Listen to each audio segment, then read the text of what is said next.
hey, if you're dropping in, we appreciate you dropping in. Be sure to leave a like, subscribe if you're new, subscribe so you don't miss a show. Hit that little bell icon as well, and drop some questions. Let us know what you're thinking out there, what you'd like to, questions you'd like to have answered. But with that said, I think we can hop right into it, Nate. If you want to talk about your first keep trade cut scenario, this is one that hits close to home for me.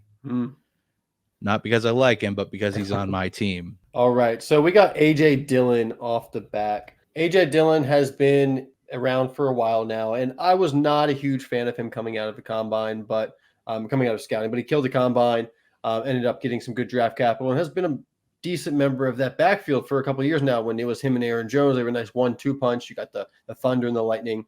Well, it's a different day now in the Green Bay Packers offense and in that backfield. Josh Jacobs was signed to a 4-year deal. We've talked about it at length. It's either a 1 or 2-year deal, most likely. But Josh Jacobs, we've seen him eat a ton of carries when he was with the Raiders. He's a guy that gets a lot of volume. He does a little bit of everything. He's a great pass catcher. That was something he was really, really good at when he was coming out of college, and kind of grew even more once he was in the NFL.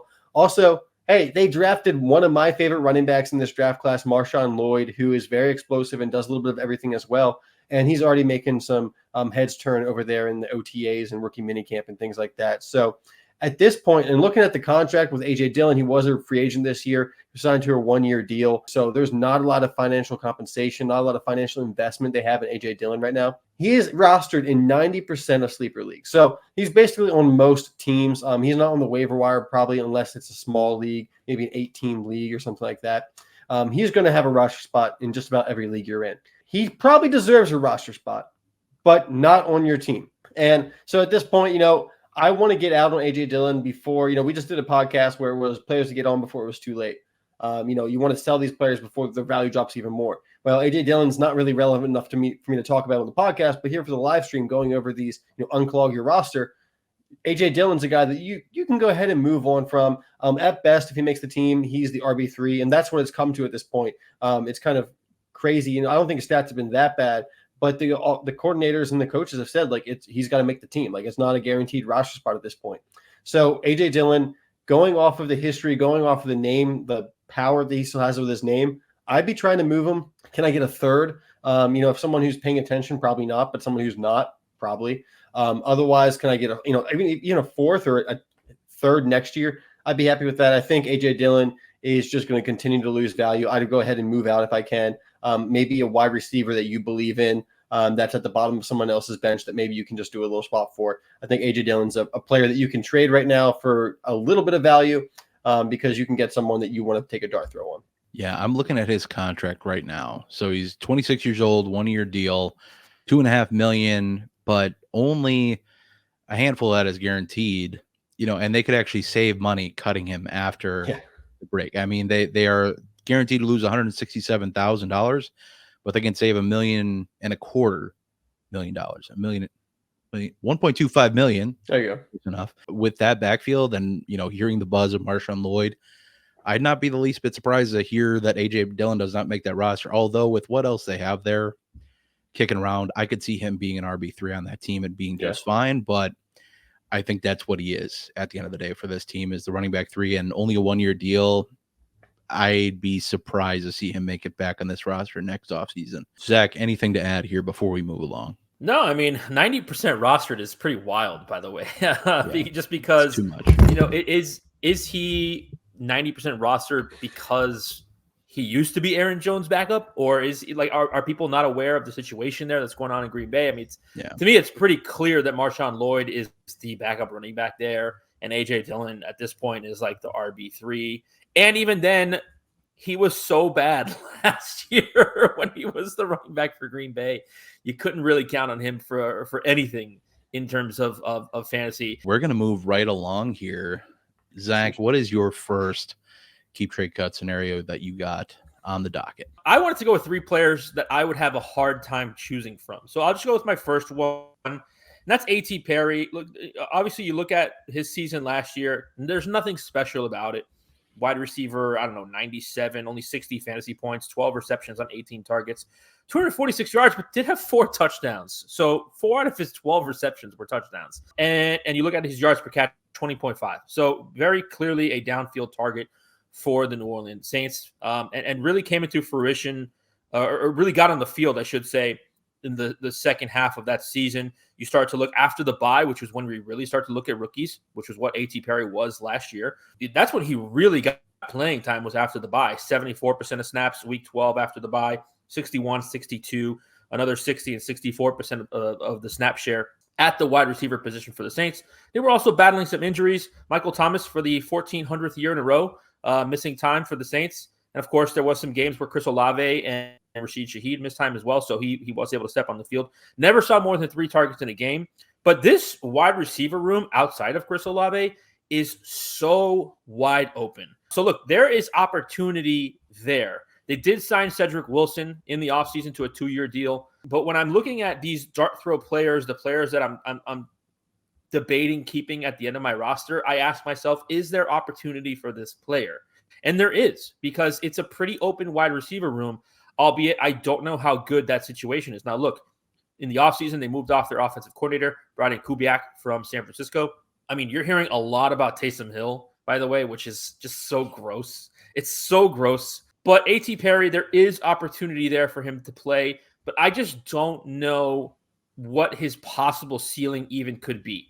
And so when you see the other names on my list, you'll see why A.T. Perry, for me, is a cut candidate. Yes, there is opportunity there, but I also just don't know what this offense is doing. There's so many mouths to feed. I still believe in Juwan Johnson, by the way. Juwan Johnson was a top 5 tight end last year for the fantasy football playoffs. He was injured a lot last year. When he was on the field, he was a top 5 tight end. Still believe in him. Apparently, the Saints still believe in Taysom Hill. Chris Olave is there. I do think Kendre Miller is more a part of this offense. So I just don't really think that there's a very high ceiling for A.T. Perry. And for that reason, boys, of the names that I picked out, which were 3 guys that I still really like, I just had to have A.T. Perry as a cut candidate for me. I like A.T. Perry. Pulled up his stats. You know, he played in 8 games at the end of the season, where he had at least 10 snaps or more. And in those 8 games, he had only 12 catches, but he did have 20.6 yards, 20.5 yards per reception. So he actually ended up with 246 yards in 8 games. So let's say that's half a season. If we extrapolate that to a full season, you're talking about a guy with 500 yards his rookie year. You know, he obviously didn't do that, but there is some promise over those last 8 games. Not a high volume, but when he was targeted, I mean, his ADOT, what was his ADOT? His 17.3. They need a big downfield guy. He's 6'3", 205. I like his role in this offense. I'm still interested in A.T. Perry. Especially after some kind of flash your rookie year, I'm not going to cut you right away.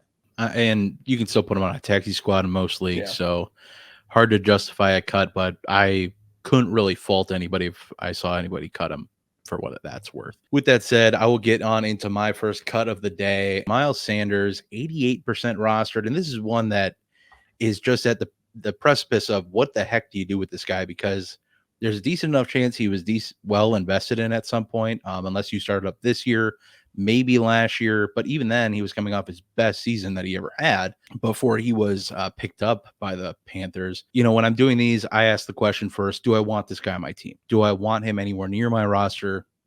No. Why not becomes the question.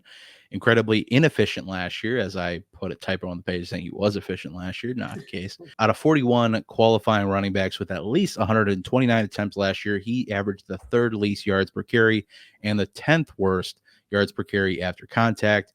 Now he's on a depth chart that features newly minted, quote unquote, healthy running back Jonathan Brooks, and Chuba Hubbard is still there as well, who was not very efficient in his own right last year, but more efficient than Miles Sanders. And when you have multiple backs in a backfield, that are getting decent enough reps, I'm always curious to see who performs better, because that's the ultimate question of, like, if you compare these two, they have the same line in front of them, they have the same quarterback. Yes, they might be running some different plays and schemes and whatever, but if one's doing better with the same system than the other one, there's something wrong there. Before his final year in Philly, as I mentioned, where he had an incredible season, he was on a downward trend and in just about every category. Then he puts up this anomaly year, and shocker, he turns back into a pumpkin. I don't want him. So then the question becomes, can I trade him? And recent trades via Fantasy Calc suggest I can move him plus a 4th or 5th for a 3rd or 4th. And I tell you what, fellas, if I can do that, see you later. I can't hit send fast enough. But for some reason, there still seems to be some value on him. Maybe as a handcuff piece. Some people are just trying to secure a piece, whatever the case is. But I'm at the point of I'm pretty much willing to sell at all costs, whatever I can get rookie picks wise. But I'm expecting that I'm very possibly going to have to cut him. Nate, you touched on the podcast. He's stuck there. You know, there is no wiggle room on his contract where he's going to be able to be a fresh cut anytime soon. Mike brought up the concept. Maybe he gets traded. Good God, why would anybody want to buy this guy? I can't fathom. But anything else to add here, boy? Yeah, in 2027, something along those lines. I don't know.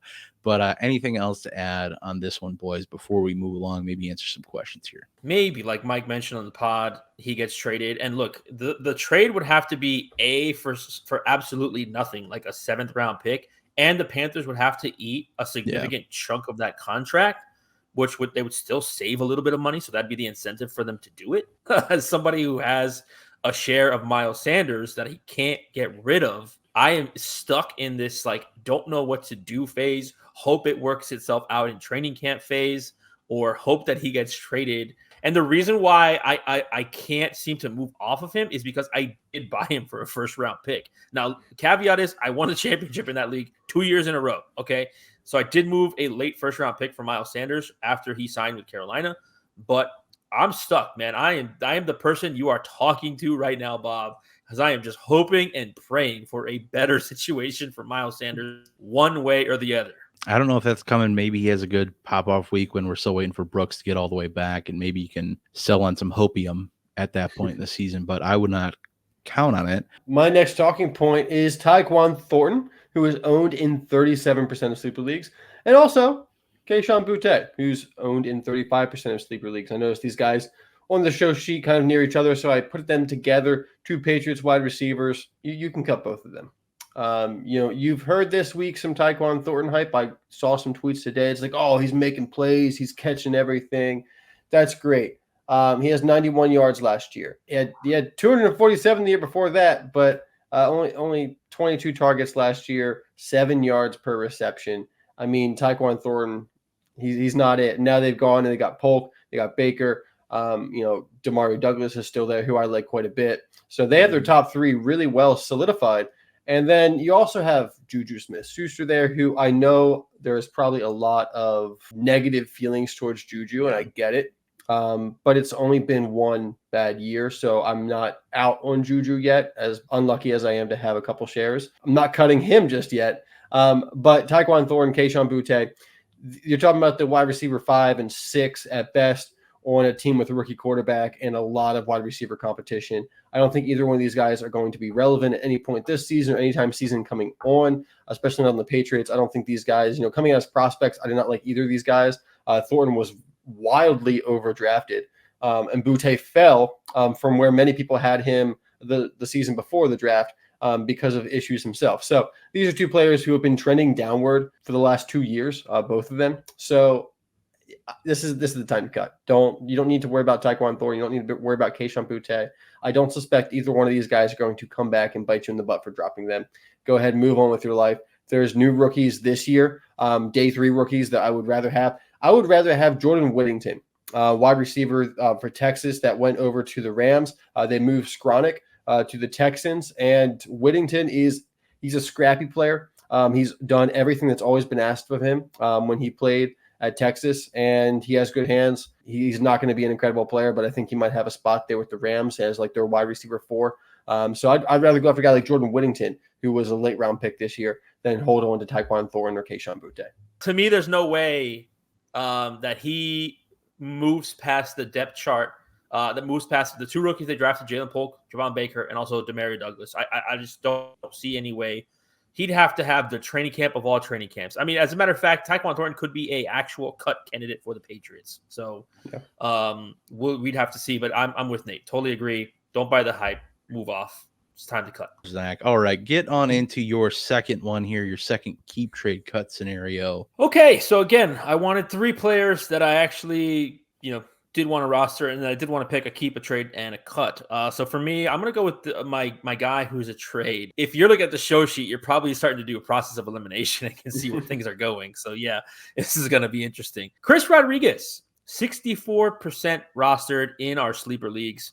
right now kind of slots in as the RB3 over in Washington. And look, if you're somebody that has Chris Rodriguez or you bought Chris Rodriguez in the offseason, don't let that dismay you from keeping Chris Rodriguez, okay? Because it's Austin Eckler. He's going to get hurt. Brian Robinson, I think Brian Robinson is very much a player that every year will miss 3 to 5 games. It happened last year at the end of the season. He was on a seasonal trajectory to be like a top 8 RB last year and ended up with a hamstring injury that kept him out the final couple weeks of the season. And then lo and behold, we kind of did get to see Chris Rodriguez make a little bit of noise before he suffered an injury of his own towards the end of the season. I think it was week 16, which by the way was your fantasy playoffs. Chris Rodriguez was the RB8. 58 yards on 10 carries and 2 touchdowns and 1 catch for 7 yards. So very much was a very good running back for that 1 week. But they go out in the offseason, they sign Austin Eckler, and that really pushes down Rodriguez on the depth chart. And I got to say, like I said, I was really interested to see Chris Rodriguez be the RB2, but you're not going to not put Austin Eckler on the field when you go out and sign him in free agency. So it's pretty much a 1-2 attack between Brian Robinson and Austin Eckler. But I do think that Chris Rodriguez will see opportunities when either of those two miss some time. And that's the part for me where, as a more competitive team, I don't want to really wait for that. There will be opportunity, but you're going to have to wait for it to come to your doorstep. And I would rather go out there and trade for a player that can do something. I know you guys just laughed at it, but to me, Donta Foreman is somebody I'd rather have over Chris Rodriguez at this point because of the unknown of the situation in Cleveland. And Jerome Ford was not very efficient as a running back last year. So Donta Foreman is somebody that I have a couple of shares of in my leagues just as an insurance policy. And it doesn't cost you very much because he's a 28-year-old running back at this point. Chris Rodriguez, 23 years old, is the RB3 in Washington. I do, like I said, I do think that he comes across opportunity at some point this season. I just don't know when that's going to be. And of course, you're banking for an injury. And so if you're looking at carrying an insurance policy on your roster, I'd rather just go with someone else who has a more direct line to opportunity, like a Donta Foreman, like I said. In my list of my keep, trade, cut, Chris Rodriguez was my trade. I don't know how you guys feel about that. And I really do like what we saw out of him last year. And I was excited about him in this offense, but then they went out and signed Austin Eckler. Nate, would you like to chime in first? My question is, what can I get for Chris Rodriguez? I'm laughing, and Bob knows why, probably, because I feel bad about this. And this was before the Austin Eckler news, so maybe we can extrapolate from that. But I was able to sell Chris Rodriguez for the $212. Oh, my gosh. Again, it was before. I mean, hey, listen. And again, it was somebody taking a chance before Austin Eckler was there. You can't get that. But can you maybe get a 3rd-round pick? I don't know. But I would be looking to move. I would be looking to move him for somebody else, like an insurance policy somewhere else, as opposed to a draft pick. I'm looking on Dynasty Daddy to see some recent trades that involve Chris Rodriguez. And some idiot traded Demario Douglas away for him, which is incredible. I mean, I would trade Chris Rodriguez for Demario Douglas 8 days of the week. Oh, yeah. You can also get Tank Bigsby. I would do that, Nate. I would do that too. Yeah. I've heard there's been a lot of news coming out of Jacksonville that, hey, Etienne had way too many carries last year, and we need to get somebody else to get the touches. And while Bigsby was not good last year, he's the next man up because they don't have, I don't think Keelan Robinson. There's a trade, Chris Rodriguez for Gardner Minshew. That's intriguing. Sure. Chris Rodriguez in a 3rd for Jamison Williams. Oh, God. I'd rather have that. I guess. Yeah. So, by the way, the Jags did bring back Kadarius Johnson, so they did, but he was also really bad last year. No, listen, I agree with you. I'd rather have the day 2 running back over the day 3 running back. And I do think that they misappropriated the Tank Bigsby use. And it's very easy to say he wasn't very good or wasn't very efficient, but who's going to be good or efficient when you get 1 or 2 opportunities a game? Yeah. That's just like that's not complimenting a player who has a specific skill set and can do certain things that you didn't ask him to do last year. So yes, you can. That's very easy, and to me, that's lazy analysis. I look at the Tank Bigsby situation as, hey, did they put Tank Bigsby in a situation to do what he does best? And to me, that answer was no. So I agree with you. I'd rather have Tank Bigsby easily over Chris Rodriguez. I think too the problem with Chris Rodriguez is the appeal I feel like most people who are appealed to Chris Rodriguez are just the Brian Robinson manager, because I can't fathom anybody wants or thinks Chris Rodriguez is going to usurp this backfield at any point in time. So I think that maybe limits your pool of who you're dealing with and thus limits your value. So it might be better to just hold at this moment until that situation arises, because I think he would probably be, I guess Austin Eckler could probably take work, but who knows, man? They're not paying Austin Eckler like they're planning on him taking all the work. So yeah, that's a rough one for me, but Zach, I get where you're at. Definitely try to trade him if you can. Hey guys, Bob here, dropping by to interrupt your scheduled programming to introduce today's trusted partner, Aura. A lot of our focus here at the Dynasty Rewind is protecting our Dynasty assets and taking care of the long-term vision. What drew us to Aura is that they reflect this mindset, but with the most important assets in your life. Have you ever received a spam call or a suspicious email? I know I have. And it's not just annoying, it's a sign of a much larger problem. Behind these unwanted calls and emails lie data brokers, which are websites that buy and sell your personal information without your consent. Geez, not great, Bob. What? Okay, weird. You guys see that? Don't know what that was about. I recently did a search for my own name online and was shocked and quite frankly disgusted at my information popping up over multiple data broker websites. And that's when I realized just how vulnerable I was to online threats. But that's where Aura comes in. They're more than just an online security service. They're your personal bodyguard in the digital world. Aura actively identifies which data brokers are selling your information and takes action by sending out opt-out requests on your behalf. Not only does this cut down on all those annoying spam emails and phone calls, but it also shields you and your loved ones from potential cyber threats and hackers. And they don't just stop at the protection. They offer unparalleled convenience as well. With their comprehensive suite of tools, you can safeguard your online presence with ease from an app or your desktop, whichever you prefer.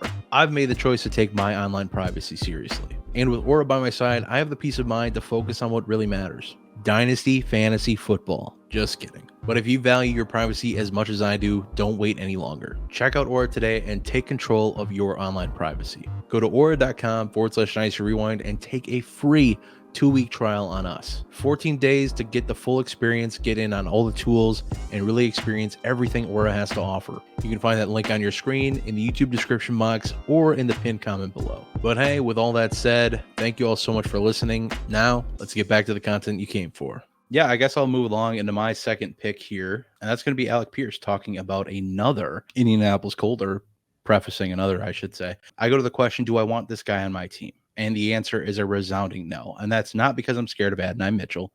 It's because he was wide receiver 73 in points per game last year. He was wide receiver 61 in points per game his rookie year. Not good. And added competition from AD Mitchell doesn't help. He's low on the targets pecking order, in my opinion. Last year was the number 3 option. I don't expect that to improve. I went on a whole tangent last week talking with Noah about the wide receiver 3 option, or the third receiving option in wide receiver land, does not usually stack up good in fantasy points. And I think that's where Alec Pierce is.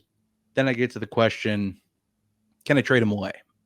I don't think so. Unlikely. If I can, it's for anything worthwhile. I don't think so. Maybe you're getting to improve a few picks in a rookie draft, or upgrading late round picks in the future. That 7th round swap we talked about with the Miles Sanders trade might get you somewhere. But other than that, I'm thinking it's a guy you're throwing into a deal to get him off your roster for someone else to end up cutting, as opposed to you. Likely a high priority cut candidate with minimal fantasy implication in the future. Another guy I don't think you're going to have a lot of regrets about cutting. Mm-hmm. Anything to add here, Nate? I know you like Alec Pierce for what he is in the NFL.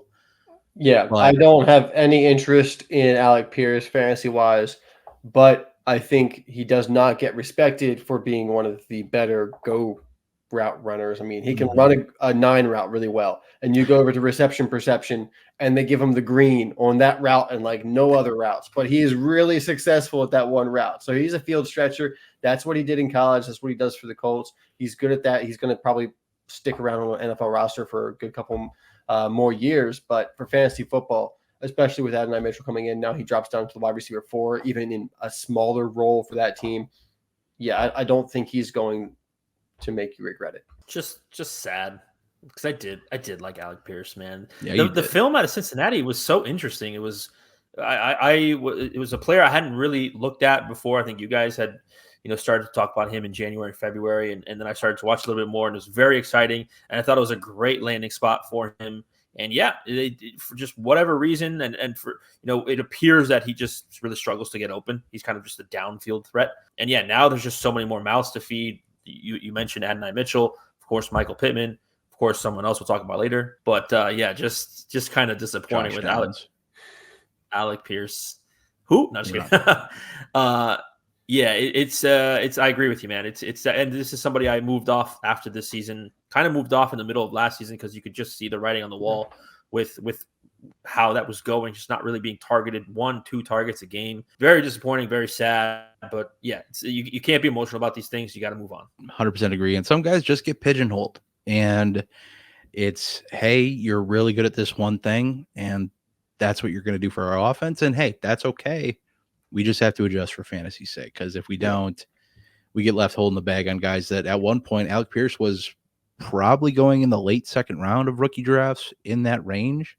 I know I had a couple shares at one point. I think I've dumped those shares one way or another, but as somebody who was relatively decent valued, I think he was, going a little earlier and could have moved off maybe earlier at some point, but it is what it is. Roschon Johnson, keep trade cut scenario here, to me, feels like a glorified handcuff to DeAndre Swift at this point. They just paid him a boatload of money, as much as they did just draft Roschon Johnson with relatively good draft capital. Things change quick for Roschon Johnson here. Anything to add, boys, on this one? He's a keep for me. I think there's, Herbert's still there, but I think Roschon Johnson could absolutely be the RB2. So definitely going to still hold on to him. I think Herbert's the RB2 there. So I would also keep him, but if I could move him to somebody who's interested and I could get something for him, maybe next year. I don't know. Herbert's a free agent after this year. Maybe that's the plan, but I think Herbert can do a little bit more than what Roschon can do at this point in their careers. I don't agree. I don't think with that assessment of what did we see last year? The Bears put Khalil Herbert on the field more than Roschon Johnson. So yeah, and Roschon Johnson was hurt at the start of the year and a rookie. And then you still saw Deonta Foreman and Khalil Herbert more than Roschon Johnson. Yeah, like I said, I just don't agree that I think he can do more at this point. I'm just going off what the Bears told me last year. Yeah, and then they immediately replaced both of them with DeAndre Swift. So I'll go what out they're telling me right now. And what they decided to do last year, drafting Roschon Johnson with better draft capital. Roschon Johnson, I'll keep him because I think, A, you're not trading him for anything. Cutting him, you're just kind of, anything you invested at this point is kind of lost. You can stick him on a taxi squad, maybe trade him to the DeAndre Swift manager, maybe swap handcuffs or swap backfield monopolies, whatever the case is.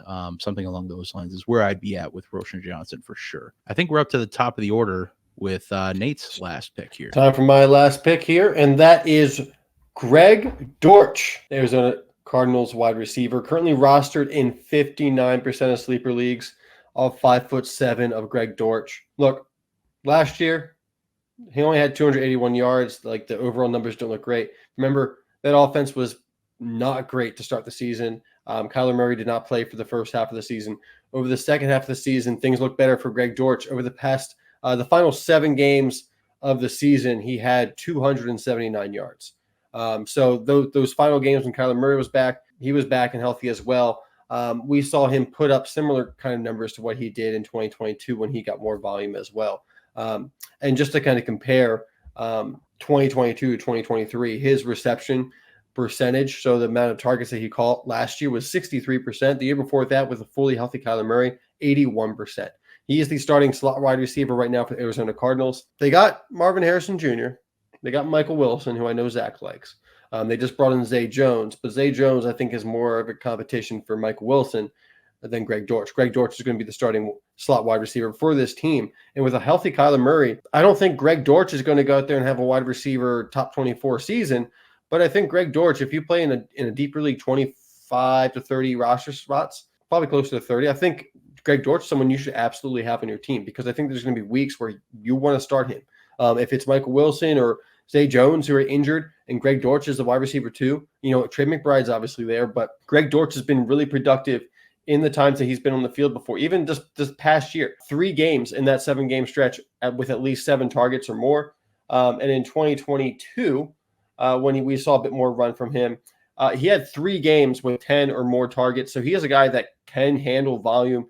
We've seen it over multiple seasons now in flashes. Not someone I'm looking to cut right now. Like I said, only available he's available in 41% of leagues. So if you're in a deeper league, I would definitely consider Greg Dortch as maybe like your wide receiver 10.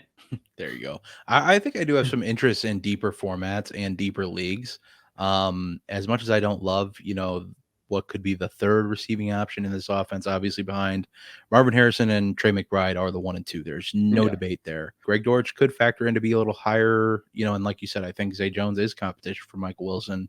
Zay Jones, not too long ago, just a year ago, was a wide receiver 3 in fantasy. I'm not saying it's going to happen again, but yeah, I'm interested in holding Greg Dortch and maybe, hey, kicking the tire, seeing if he is available in some leagues, because he might just not be getting the respect for the opportunity he may be able to get. And in deeper leagues, if it's a start 8, I'm probably not super not worried about it. Yeah, but also I don't think he is someone that no one's interested in at all. So like if I could sell him for a 3rd round pick, even next year's 3rd round pick, I would do that as well. I take the value.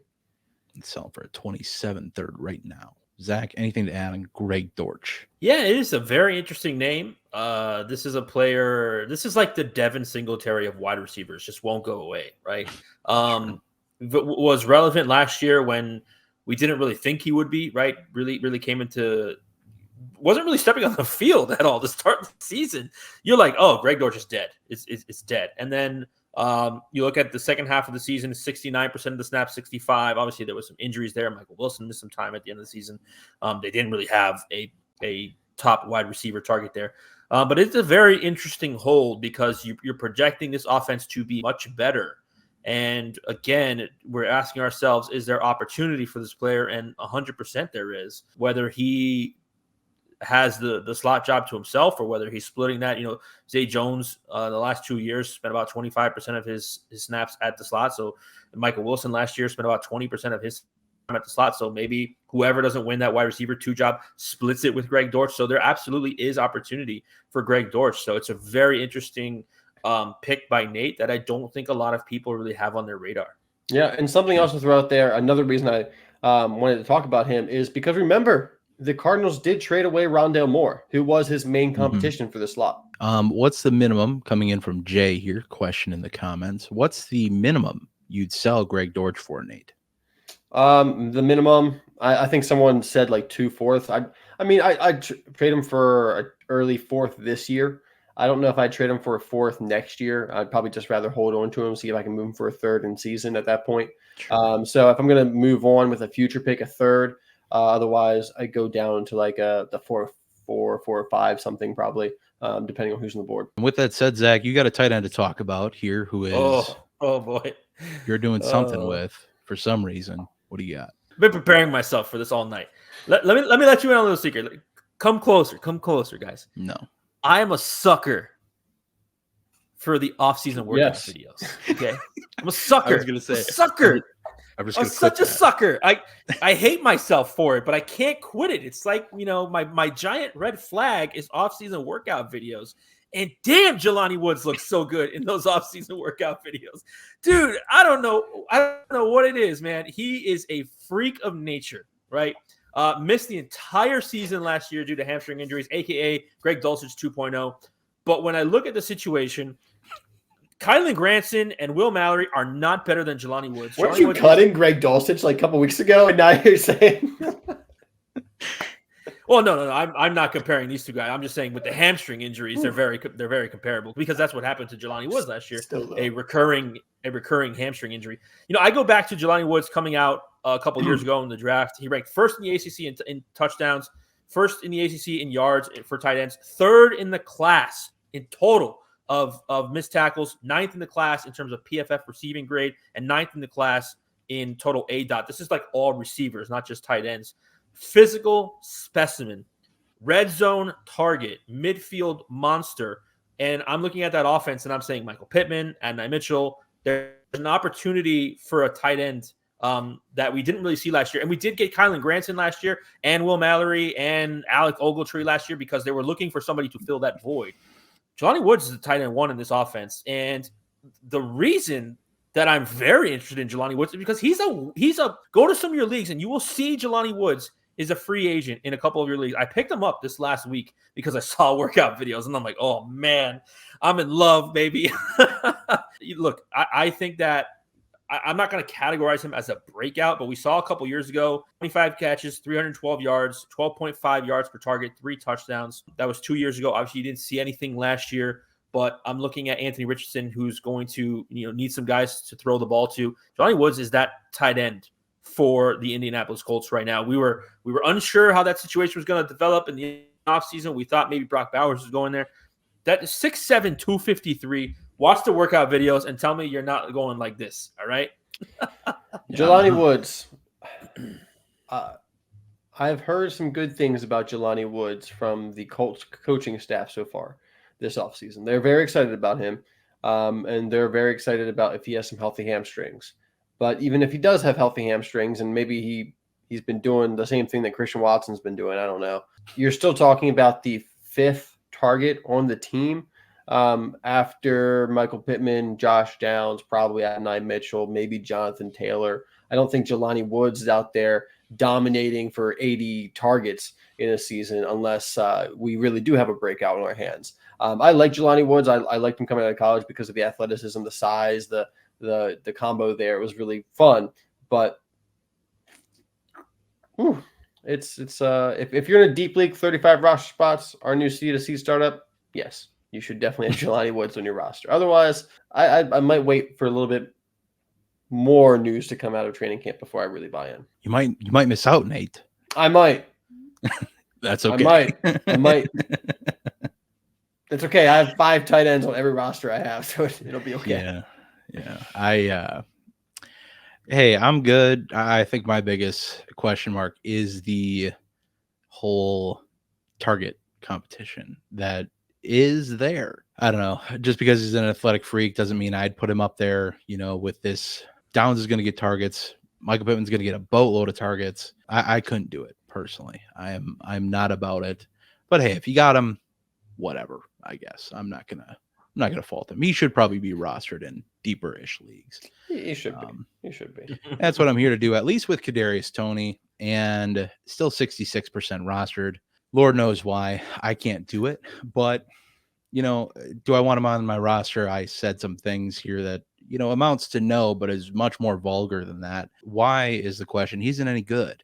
I flash back to Happy Gilmore for all of you Adam Sandler fans out there, if there are any. I know I am. But that whole he's talking to his girlfriend about how he's going to play hockey. And she's like, well, there's one problem. You aren't any good. And that's the same thing I have to say to Kadarius Toney at this point. He isn't any good, can't stay healthy. He's done nothing for 3 years between health issues, lack of production. Why is he still on anybody's roster? Why are we holding out hope for Kadarius Toney at this point? And then I ask myself, can I trade him away for anything? And my answer in my head is, God, I hope not. If I have him, thankfully, looking at Fantasy Calc, I've only seen him move for 4th and 5th round picks, which, to be frank, is still too much. If you're buying Kadarius Toney, if you can get out on that, by all means. And then we always talk about the whole thing with rookie picks of, when you're selling, earlier picks, especially for proven commodities, you could have Nico Collins instead of Rome Odunze. And, Rome Odunze could be Nico Collins, but Nico Collins is the boat, not the mystery box. And this is the one where we know the boat sucks. So we'd rather just take a shot with the mystery box at this point. So just kind of the inverse of that whole Family Guy reference. But also some other deals. It looks like he was moved to improve a couple picks in later rounds, which is a great use of any roster clogger. If you're trying to get anybody off your roster, make some room, use them to help you target priority later round players in the 3rd, 4th, 5th round, just to get that little bit up in your draft where you're not having to, well, I really want this guy and my list is pretty short right now. Can I move this guy? I'd really prefer to cut anyway and just use it to extrapolate some value so you don't miss out on players you want. You can do that with future picks as well, moving 5ths for 4ths, 4ths for 3rds in some cases, whatever the case is.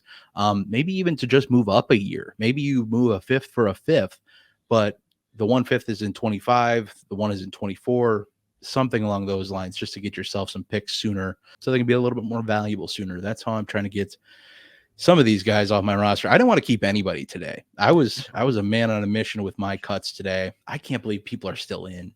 And Sky Moore, both of them. Anybody who is not Rashee Rice, Xavier Worthy, Marquise Brown, or Travis Kelce. Or Jared Wiley. Stop it. Or Jared Wiley. I'm in on Jared Wiley. I like this film enough. And, Travis Kelce is going to fall off a heck of a lot sooner than At least by the time he does, Noah Gray probably still won't be contracted at least. So it can't be Noah Gray. Definitely want to move on from those guys. Definitely want to shout out, hey, becoming a patron today, checking out the Patreon Discord, get a free 7-day trial, tons of bonus content in there, bonus podcasts. Zach has one, Nate, you and Mike contribute to one. I don't do any, but it is what it is. I apologize. I'm chilling in the Discord a ton. If you want to come, bother me, I'm in there a ton. That's a great way to get in touch with us and see what we can do to help you build up your roster. See what we along with that entire group chat community behind us can do. All in all, thank you guys so much for watching. Leaving a like, commenting is the easiest way to support this channel. There are so many ways to support. Tuning in every day is an awesome way to do it. We love you for it. There are other ways if you ever want to go deeper with us. There's plenty, super chat's an option. Becoming a patron, as I just mentioned, picking up a roster review, purchasing one of the strategy guides. We have a rookie draft guide out there too if you haven't had your rookie draft yet. We also have a bunch of trusted partners, a little punch bowl of trusted partners, I guess, whatever you want to call it. But there's plenty of ways to support the channel. We appreciate everything you do and anything you do. But with that said, we're going to get the heck on out of here, and we will see you in the next one. But until then, I hope that y'all have a good one. I am a sucker. I am a sucker. I am a sucker. Sucks to suck, I guess.